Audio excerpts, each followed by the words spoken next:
is severe weather season again, and we first saw the tornadoes touch down last week in Missouri. A new report following the Joplin tornado calls for new standards now. Our Shannon Halligan explains how it could reduce deaths and damage from a tornado and how one local family took matters into their own hands. Well, this is the damage from a tornado in Trenton, Missouri on Thursday. Now a new report recommends national standards for building homes and shelters to prevent injury caused by tornadoes. Panel by panel, bolt by bolt, Jason and Michelle Waltrip spent their weekend preparing for a tornado. Okay. Even though we're in the basement right now, we have no protection whatsoever.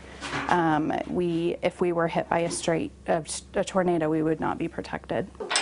So they installed their own safe room tornado shelter in their Spring Hill, Kansas home. It's good peace of mind to know that we have someplace to take shelter, in severe weather.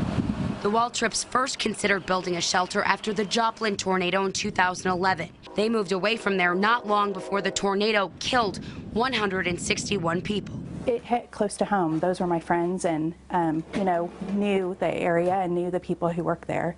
And so it was, I knew it could happen here too. The National Institute of Standards and Technology released the final report about the investigation into the Joplin tornado. The study recommended national standards for building construction and shelters, the first to call for codes to design buildings to better resist tornadoes.